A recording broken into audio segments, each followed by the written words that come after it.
Welcome to Home Dad Chat, brought to you by the National At Home Dad Network. My name is Brock, My name is Danny. and we are here to talk about life as stay at home dads. So sit back, relax, and enjoy the show. No, I don't want much. I even love handmade crafts made of macaroni. Come on now, you should know me. Times I might eat too much. No worry about my weight, got the dad bod rocking on me. Sketches on my feet, cargo shorts look good on me. I'm a dad, that's what I do. Hey, everybody, welcome back to Home Dad Chat. Danny and we're here. We're present. We could also be not here and not present, but you can hear our voices. So something's going on. And I would love to say that that's a joke, but that's the full truth of the matter. I don't know how the rest of you feel out there, but definitely it's been one of those just my body's moving. My mind is keeping me, somewhere in the realm of reality. And I'm my kids are still alive and they're fed. I was gonna say probably fed, yeah. Yeah. And my wife is working, doing her thing that she needs to, that she's needing to get done, and the house isn't on fire. So winning all around. Call it a win. For sure. Aside from all of that, emotions are high. Just because I don't know, it's just that kind of area. I mean, like, just kind of where last episode ended, as far as where I was at that time mentally, like, not a whole lot's really changed.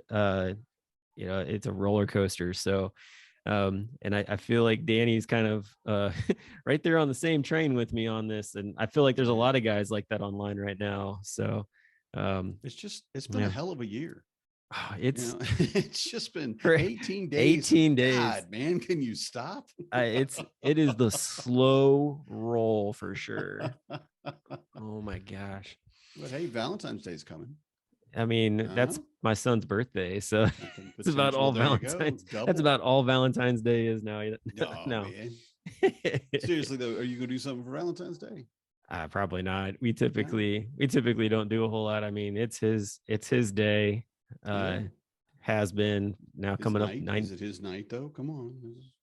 It's a lot of time in that 24 hours. Yeah. We'll see. No. It does have to start anything after, even if you're going to dinner or anything like that, you generally have to do stuff after the kids go to bed, and by then I'm ready to go to bed. Well, and Valentine's Day this year is the Monday after Super Bowl. So that's the other weird part. Like, you've got the weekend. Sunday is Super Bowl Sunday. And so, you think about how hard it is to even get in places for Super Bowl Sunday, and then you tack on like a Valentine's Day weekend type of thing to it. Just go ahead and tell my wife we're not doing anything for Valentine's either. Because I know what she's going to want to do on Super Bowl Sunday is to watch the game. Yeah. And with as many snacks as she can get, whatever food, if I could bring like some prime rib sliders with, melted provolone in it and all that stuff she wants, that's what she wants. And I'm going to do that. Mm-hmm. So I'm going to be cooking. I'm going to get it everything that I can right for her, set her down. And then Monday will come around and it'll be Valentine's Day. And I'm like, this entire house is wrecked. Yep. And one of us is slightly hungover. I say we just call it a win that we woke up and moved. There you go. Well, and that's so you were talking about like what to do for Valentine's Day. First I was like nothing, and then I thought to myself, there actually is this really neat thing that I keep seeing trending like on Instagram and TikTok and stuff, and it's basically where you go to like Target or some store like that, and you have categories. So like you pick out your spouse or partner's favorite drink, their favorite like snack food items. You pick out like maybe an outfit that they might like, kind of deal. Like you can keep it all within range. Like, it's like, all right, we're just gonna look for like pajamas or something like that. I think there's like 5 different things that you look for, whatever. And so it's sort of like a date night kind of deal, and in this case, like, maybe you go pick out like a favorite movie or something like that. Of course, with the fact that pretty much everything streams, like going and buying a DVD really isn't quite necessary, but maybe you just write it down on a piece of paper and you like present it that way, be like, this is what we're going to watch streaming wise. But I thought that was kind of a cool idea. And I think for anybody who's like, what do I do in this situation? It's like, all right, well, here's a fun way to find out, like, how much do you truly know about your spouse and vice versa, and like, let's make it fun and see what happens out of I it. don't know. For some people, that sounds like a minefield, man. It's like, how do you know? How much do you know? Oh, well, I know they like Valentine's Day. Oh, well, there is Put them that. on the Yeah, spot. Put you them can on the put it, spot. you can put a target on their back, I guess, is the other way to go with But it. you know, and I think too, because Marnie and I are very romantic in our ways, and we have, have always sent each other love letters, and we always, we're very a lot of public displays of affection, and I think anybody that talks to me for more than, let's say, 20 minutes will find out that I'm in love with my wife. It's going to be a constant subject, and so we know that, so we can kind of pull back a little bit on Valentine's Day. I think, especially we've been married for going on 17 years, I think, and we've known each other at least 20. Um, Yeah. and so, if we skip Valentine's, I think it would still be, it would be okay. But at the same time, I'm definitely going to get her a card. I've got a card already picked out that I'm going to actually make for her, but it's not romantic at all. It's terrible, but it's a horrible, dirty joke that she will laugh at. Hey, there you go. And that's the thing. Yeah, it's that because it's more about the relationship, and we've talked in the past about dating your spouse, always Yeah. having that constant, okay, so maybe we have a date night only once a month, but that's our time to get together. Mm-hmm. Or, silly things like we'll sit, and watch TV. Okay, we're both tired. We're gonna just veg out in front of the TV, but you do it sitting next to each other, and you share the shows at least. Maybe you don't even hold hands or touch or anything like that, but you're doing those things together as partners. And that goes a long way, in my opinion, to building that intimacy and, Yeah. and kind of building in that foundation of romance. Oh yeah, definitely. I I think. I I agree completely. I mean, that's, you've got to figure out a way to keep that going. I know that for Corey and I, we've been in a rut where that's not been at the top of our list on things, and there's some different reasons behind why, but um I think the biggest one is just stress. So just Yeah. trying to figure that all out. But yeah, I mean, I think that it just takes some time to think things through. Like, we're coming up on 15 years of marriage, so Mhm. I completely understand, the long game of it all. And Yep. Yep. you gotta be able to uh use those inside jokes and things like that to, have Mhm. just kind of carry on that side of things. I mean, Yeah. if you forget how to laugh in your marriage, evaluate you really need to reevaluate what's going on. So Yeah. I mean, but we don't all have the privilege or the fortune to be married to our best friend. true. That's a truth of life, and it just is what it is. However, I always, think there was a reason you married this person. There was, when you met this person, or when you were just, I want to marry this person, live with them forever. Mm-hmm. That's what you need to think about. Even as we change, even as we grow, being reminded of who that person is to you is a very big thing that a lot of us let go, because again, that day-to-day grind, especially with kids, Oh yeah. kids just suck the life out of you. And at the end of the day, you're like, I don't want to talk to anybody. You're my best friend and I love you, but can you just GTFO? Because I'm just going to read a book, or I'm going to drink a beer. I'm just whatever I'm going to do. And I Yep. want to do it alone, which is Yep. personally perfectly reasonable to a point. Oh yeah. I think that's a fun conversation to have with, the fact that you get somebody who, maybe they're just getting married or whatever, like you meet them and they've just got married, and it's like, what advice do you have? And it's like, you see that woman right there, or that person that you just married. What kind of things what kind of things attracted you to them? Mm-hmm. And I guarantee, like, the first things that most of them will say is physical features. Like, it's just like, that's kind of like the first thing most people think of. And you're like, all right, now, are you planning on, our kids in the works at all? And, if they say yes, it's like, all right, well, that person's going to change physically. You might not change physically right off the bat, but they're going to change physically. And you have to be able to understand that that's going to be a hurdle. And then on top of that, they're also probably going to change mentally as well. Mm-hmm. So that person's going to become somebody a little bit different than the person that you fell in love with. But you have to remind yourself, I love that person, and find different ways to continue on with that. Because I think that's a big thing that gets missed a lot. It's like, oh, I'm in love and it's so great and wonderful. And oh, this is, and then it's like the real world hits and the shit hits the fan, and you're like, hey, like these are the things, you want to look back at long marriages, that kind of thing. Like, what did they go through? What kind of things did they deal with? And you know, there might have been times where they might not have liked each other very much, but they knew, in the long run, like that would go away and love would still remain in that type of thing. And so, yeah, that's the one thing that I learned real quick after we had our first kid was, all right, she's a bit of a different person in some ways, but there's a lot of still the girl I fell in love with, she's still there.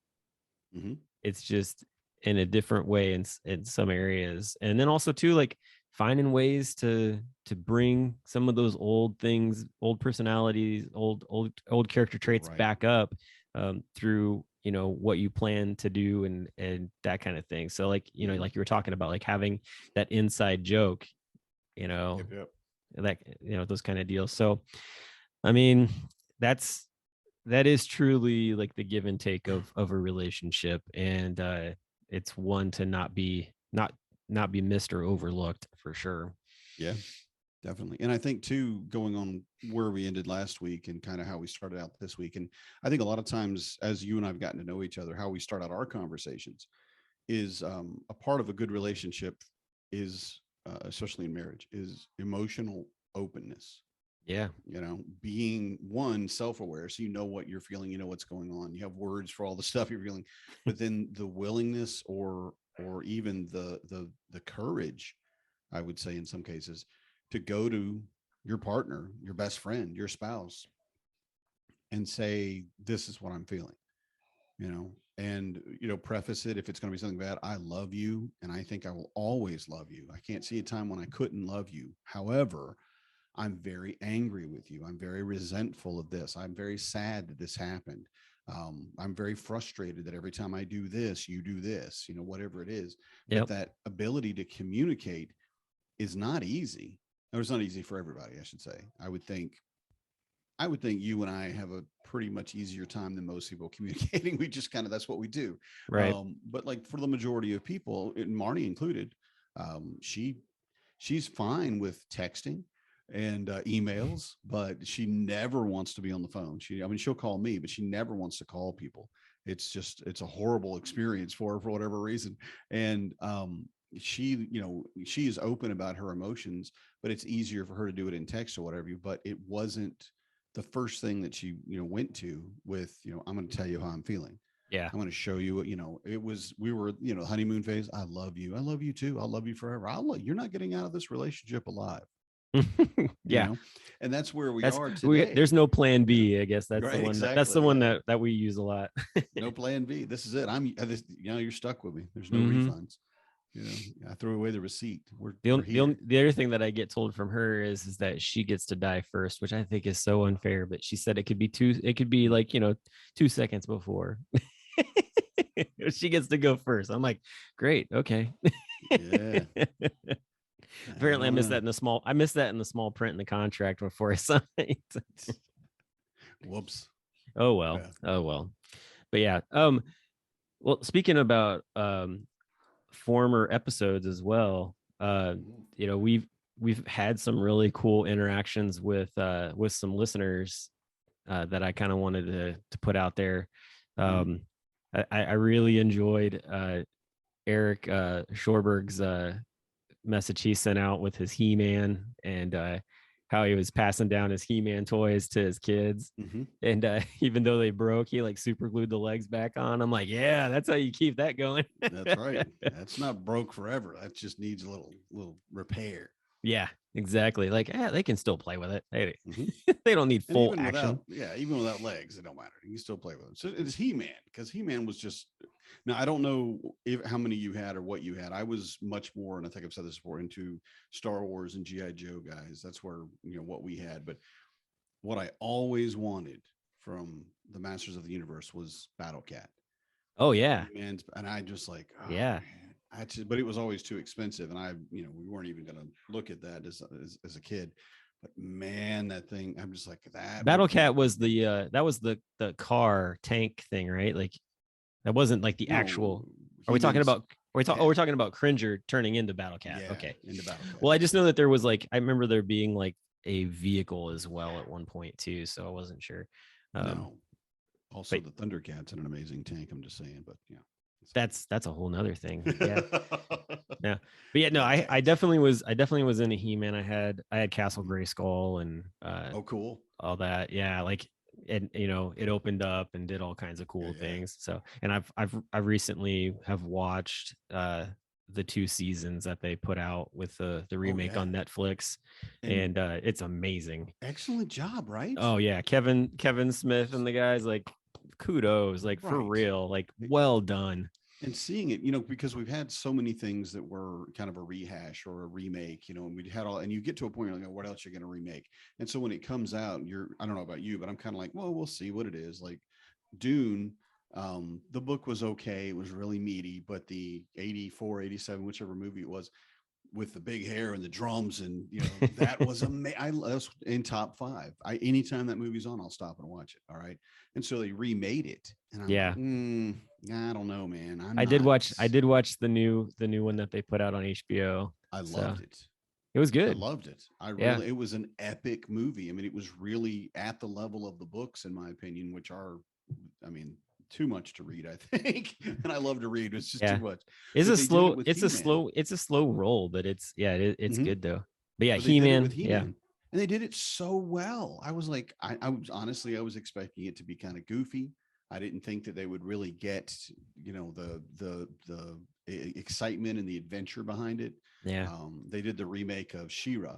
And I've only seen a few of those episodes. She-Ra's okay. I find She-Ra to be a little more like for the kids than it is for the adults. Just the way that it's drawn, and even the banter that goes on. But with He-Man, it was a continuation of the story that had already been played out from the 80s. And so I remember listening to I believe Art Eddie did an interview with Kevin Smith about it, and he was Art, Good job, Art.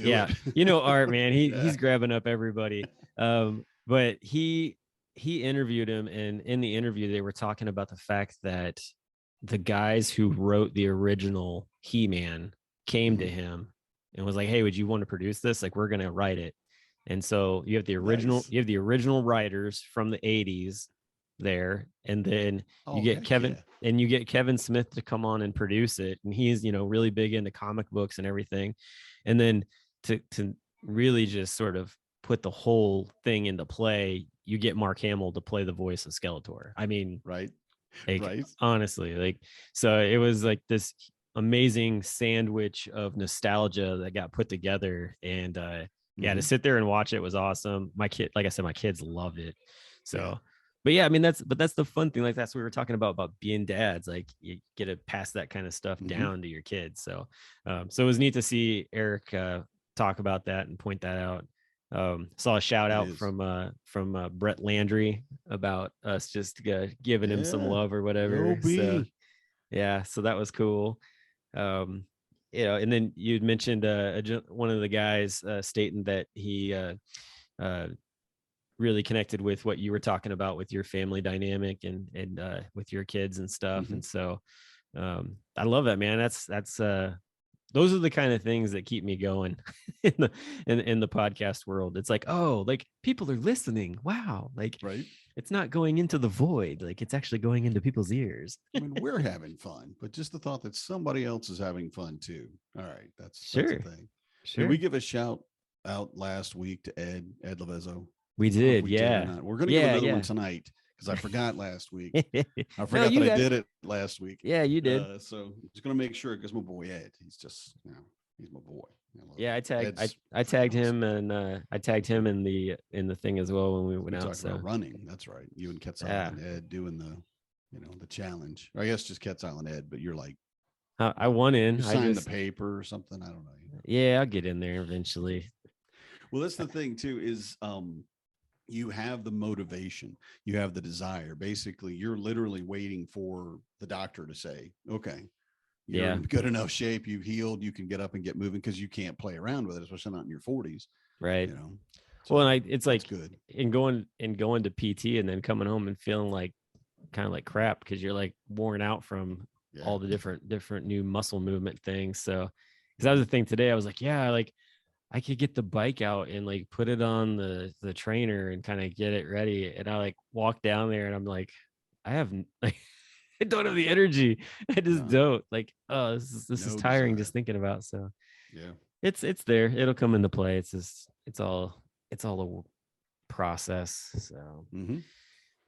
Well, and you have the motivation, and the other thing is too that you do get in your 40s. It makes it a little bit easier. Is a lot of times you have the self discipline that you didn't have when you were younger. Because motivation will yeah. get you moving, but it's the self discipline that's going to. No, I'm going to get up every morning. I'm going See, to my go out problem and do is this. I felt like I had more self-discipline when I was younger because of what Oh yeah. I was. Oh yeah, because I was way more involved in training and riding my bike and things like that. And now it's like I can come up with an excuse for why not to do it because it's like I'm old, I have kids, I have all these other Man, no, responsibilities. kids goes along. Kids will get you out of just about anything. If anybody ever has a problem of, like canceling an event, you just call somebody with a kid. They're like, hey man, can you say this happened so that we don't have to go? Because everybody will believe you. Yeah, my kid's throwing up. Oh no, don't come over. Yeah, That's fine. yeah. It's Especially right whatever. now. Hey, my Right. kid's sick. Oh, you're out. My Okay. kid's sick. Oh yeah, I don't want to see you. Don't come anywhere near me. Oh, Yeah.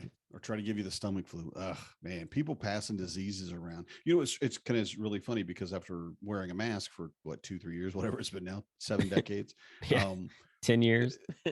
before COVID was really, in force, we would just go to people's houses or go to events and get people sick. We go to work sick and we just get people sick. And it's like, everybody's going to get the cold anyway. So here it is.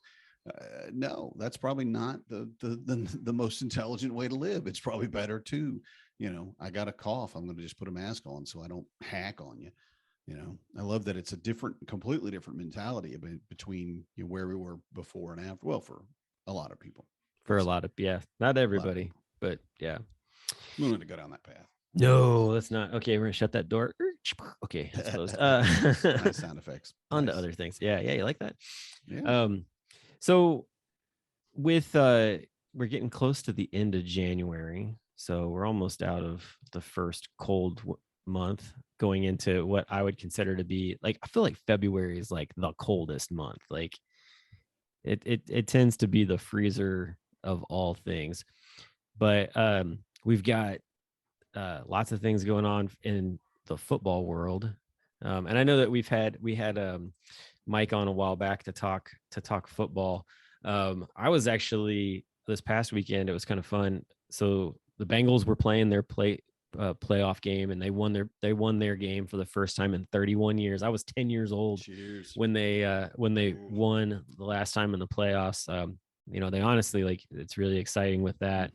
But I was talking with a guy by the name of Michael Kennedy, who I met through Dad too. He's the voice of the 49ers, and was talking with him about because they were playing the Cowboys, and that was a whole nother game. But it was just fun to like have those conversations with like another dad and talking with them about football. And so it was fun because I was talking with him about the 49ers game, and then I was actually texting my dad during the Bengals game because he was watching it. He was streaming it. I was watching it on live television. Yeah. And so there's like a 45-second like gap in between. so like I would like text something that was going on, and after about 3 or 4 times of doing that at the beginning, my dad's like, stop it, like that hasn't even happened yet. And I'm like, I'm sorry, I'm just giving you good news from the future. That's right, I'm trying to be good to you, Dad. Yeah. And so I would start to pause, like I would wait a little bit before I would like actually like send him a text, or wait for him to like actually put out the text sometimes on it. But at one point, like when the game got to the end, I just couldn't help it. And I'm just like, yeah, way to go. And he was like, what? And like I called him and I was like, woohoo. He's like, it hasn't even ended yet. Like, So you're much kinder than I am. I would, oh my God, I can't believe we lost. Oh my God. oh, well, I mean, I could have done that and given him a heart attack because that's pretty much how the game Oh, yeah. it ended with an interception on the 2-yard line. So it was a little bit crazy. Don't do it if it causes a heart attack. No, I didn't need that. Heart attacks aren't funny.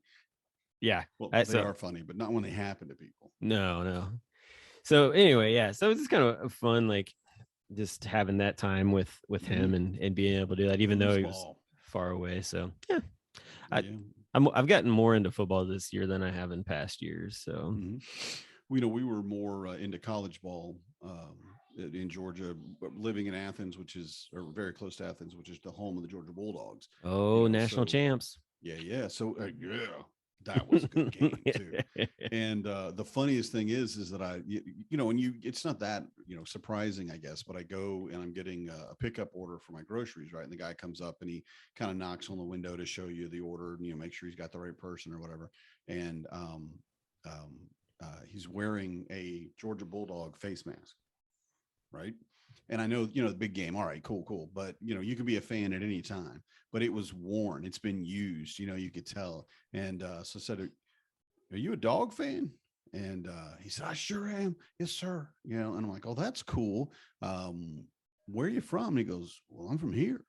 All right. And do you live in? He goes, no, never been there. Don't know anything. I'm like, and you're just a fan. He goes, yeah. And wow. His father said basically, I think it was a Gators and Dogs game. And he said, I don't care as long as the Gators lose. And he'd watch that game with his dad, and his dad kind of was encouraging him to cheer for the Dogs. And he said, it stuck, and it was like, this is what I did forever. And he said, my dad was like, can't you get somebody local? I'm like, no, Dad, it's the Dogs. This is what we do. Go Dogs. Yeah. And it was really funny to see him here in the middle of Wisconsin, Nice. Well, hey, he gets to run into another fellow dog fan. So yep. Give me that. That's cool. I found out my dad is a Packers fan. Really? Right. Okay. My dad's from Clearwater, Florida, and was born and raised in Georgia for the majority of his life that I was aware of. And I mentioned that we were up here, and he goes, how far are you from Green Bay? And I'm like, well, I don't know, it's probably an hour and a half or so. He said, well, I'm just going to say, if you ever get a chance to go down and, just take a picture of yourself there, or, send me a hat or something, it would be, and I said, are you a Packers fan? Because he's a Dogs fan. I know that. I mean, he makes jokes about bleeding red and black or whatever. And I'm like, you're a Packers fan? And he said, yeah, I know. But when he was in football in high school, and it was the early 60s, and that was when the Packers were really big. Yeah. And he said all the football we watched was Packers ball. Everything we saw was Packers, and the field there and the coach and all this. He said, this is just how I grew up with football. There wasn't anything going on in Georgia, And I said, wow, that is just the small world. I never would have thought that he liked really any professional teams. So we're gonna see That 70s Show event with you. You're gonna bring Red Foreman to the up there to the stadium. Oh. Hey, I just have one thing: don't buy a Bears jersey while you're up there, okay? Do you know that episode? Eric Foreman, but that's just obviously a bad idea. Come on. My gosh! Well, so Eric Foreman, he gets his dad tickets to go to a Bears game. Like I don't know where they got him from, but like the whole crew goes. And Eric's not he's not a sports ball guy at all. Like for real. Like he just fits the persona of just a complete like nerd. But he wanted to do something cool for his dad, and so he invited him to go to the Bears Packers game at Lambeau, and nice. His dad's like super excited, acting completely out of character with him as far as like just showing him all this love, and Eric just doesn't know how to like really take it all, and so he's kind of weirded out. But he's like, I'll be right back. I'm gonna go get a jersey or something. And his dad's like, oh really? And he like gives him like some cash, and he's like, go get one. Not even like thinking like anything about it. Dude comes back in a freaking Bears jersey, and in like a whole area where the Packers are at. it just we'll just say like insanity and violence ensues or whatever. Like, Well, and so having yeah. watched the show, I know what Red said because Red is one of my favorite dads, although he's so very cranky. But he just looked at him and went, "Dumbass." Oh, it was even better than just... that. It was who is this guy? Yeah, what is he doing? Like he just completely disowned him, like right there. He's like, you go sit at the other end of the aisle. Wrong jersey, boy. Yeah, wrong jersey. So yeah, yeah. So don't do that. But no. Sounds like your dad would probably like lose it to get to go to Lambeau Field. Yeah, he's his health has kind of declined, so I don't know that he'll ever get that chance. But I did tell him if I ever do, I will send him a picture. I have to send him a cheese head. I was just right. I sent him a hat. You know, it was funny because I'm like, well, it'd be all right if I sent you like a Packers hat for Christmas. And I asked his wife, and or I think I did, but whoever asked, that was like, that was a great idea. Let's do it. So I went to Fleet Farm. There you go. 15 minutes from my house, picked up a Packers hat and mailed it from there. There you go. He's not gonna know. Come on, it's a Packers hat. It's the same. It's good. We're all good. Oh, that's funny. That's awesome though. Well, that's like, I mean, my dad's a diehard Bengals fan. Never even lived in the state of Ohio. Nice. You know, and he's a diehard Reds fan too. And it's so funny because like he's had points where even he's like, I'm just done. I'm done. You know, they're horrible. Like, you know, because they did some really bad seasons and stuff. And he was just like, I'm just done. And I'm like, yeah, right. Yeah, sure you are, Dad. Like you've got so many jerseys and so many things. Like you're not even close to done. Like, I mean, he basically put a shrine. It was like watching, you know, in Major League where you've got the one guy who's got like all the shrine of things. He's like, Jobu, like don't mess with Jobu. Yeah. Like my dad had all this stuff in front of the TV for the playoffs game. And my wife was like, did he just build a shrine to the Bengals? Like right there. And I'm like, pretty much. Yeah, that's what it was. But I remember moving down here to Cincinnati and like running into Anthony Munoz at an event at the college I was going to, and he was preaching, and I went out and bought like a couple of Bengals, like just kind of fun, like nothing like really expensive, but just like footballs. And he signed one for me and one for my dad, and I took it to my dad, and he was just like, oh my gosh. And it, you know, it's just kind of fun stuff like that. And you know, I've gotten him some other, I got him an autographed Pete Rose book one time, and he's like, how are you doing all this? And I'm like, the connections, like I don't know what to tell you, man. Like it doesn't matter as long as I do it right. You know, it all works out for you. Well, it's like he was like, I need an AFC North championship shirt, and like I was looking at some stuff, and I was like, I think I found you the shirt, and my mom or something was like, he needs an extra large. Like, I know what size he needs. Like, are you kidding me? Like, I know my dad. But I'm like, hey, I got to get this for him. You know, I got to keep my my favorite son status up. Right? Yeah. Yeah, but you know, that's a good time. To tell you, anybody that knows me will understand this. So this is the kind of person I am. So my wife's family is all from Minnesota, right? Right. And so we're here in basically Packerstown, and I go to the bank here because we had to get a new bank because they don't have our bank up here, so we got a different bank card. And the guy said, well, just, you know, pick the card, the picture you want on your debit card, and I'm going to show it because there's no numbers on the front. So you can't get anything off of it, and he wouldn't get anything out of it anyway. But so I got the you got a Minnesota Vikings. I got the Vikings. I got That's the Vikings cool card. Yeah. And I pulled it up, and it's bright purple, you know, and I pulled it up on the list thing, and I said, that's the one I want. And the bank guy at the bank, he stopped and he looks at me, said, are you sure? Like, do you know where you are? And I said, I have to tell you, anywhere that I go, that I pull that card out and somebody says something, I will have the best conversation with this person. This will be the reason that we talk, no matter what it is, because the reality of it is I have no dog in this hunt. I have no team. I'm not, you know, I like it when like the Braves won. Yeah. Okay. I couldn't tell you any of the players on the Braves team currently. You know, I mean, I can't. I don't know who's playing, but I know that's the team that I've loved my whole life because that's where I live. But I don't care if they win. Oh, I love it though when banks have cards like that though. Those are fun. Like I was when we were using a bank that was one of the sponsors for the Reds. They had a specific card that you could get. I think it was like $20 for like the year or whatever, for this card.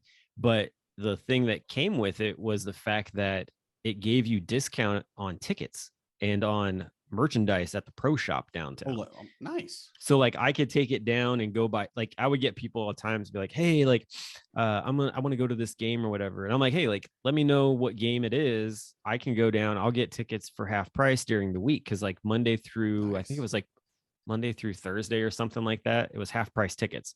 So like, hey, like let me know, like I'll go get the tickets.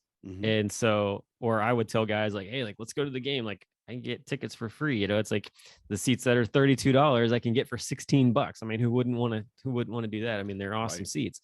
And so yeah, so we did that. Or you go game day and you get like, I think it was like 20% discount in like the shop or whatever on anything that you purchased. And I'm just like, dude, like that card is awesome. But when you pull it out and it's got like Mr. Red on it, people are like, where did you get that card at? That is so cool. Yeah. So Definitely. Yeah. So, you know, it's fun stuff. I mean, it's just a fun way to show off some of the sports pride side of things or whatever. So a little bit of your love. Yeah. And I really don't know how we got to this point, but you know, it's been a good conversation. Good conversation. Maybe not said anything of worth, but it was fun for us. So. Hey, it's all good. I've finished my sample of the Russell Reserve Private Barrel Select. Did it taste better after I had you put that little drop of water in there? I want to tell the audience and listening members that I started it. I usually drink my scotch. I never put anything in it. It's always neat. And so I start with that tonight, and it burned, and it was awful, and it hurt me a little, and I cried like I do now. But yeah, so everybody will know I got on, and I'm just like, it's a little hot, too much fire, not the warmth. And Brock was kind enough to go put just a couple drops of water in there. Yep. And bam, made it all the difference. Couple drops of water, man, and it'll open it all up. So it was delicious, and now I'm warm. And that's about it. I can't get drunk off a shot of anything, but. Well, since you're finished yours, I'll finish mine and I'll tell you what it is real quick, and then we'll end the show. Yeah. Cheers. Cheers indeed. So I just finished off Hotel Tango Reserve, which is it's a George Dickel's distilled and then bottled and blended up at Hotel Tango in Indianapolis, which is actually a cool place. It's the first disabled veteran-owned distillery in the country. And man, they make some good juice. So definitely a good one if you're looking at Hotel Tango on the shelf. Pick one up. It's worth it. So I think it's only like 90 proof. Should be noted that it's also one that your wife approves of. It is. It's one that my wife really likes a lot of times. Yeah, it's a lot of the stuff that we drink. Nope. It's not it usually does not get the pass, but this one has got the as soon as that bottle's gone, you can go buy another one, which that's the approval that you really want. That's definitely the approval you want. Yeah, so excited about being able to go buy another bottle of that and put it on my nice new shelf. Nice. So yeah. Well, it's that time. Yep, I think time to go. Time to sign off. I'm hoping next week, honestly, to have a special guest on here. I'm gonna work real hard to make that happen for next week, and we'll have a fun conversation with that person and see where things go into the future a little bit. So, but until then, great year. It is. It's going to be a good year. We're going to make it through this. It'll be all good. So, but until then, everybody have a great week, and we'll talk to y'all again real soon. Good night. Good night, everybody. I'm a dad, that's what I do.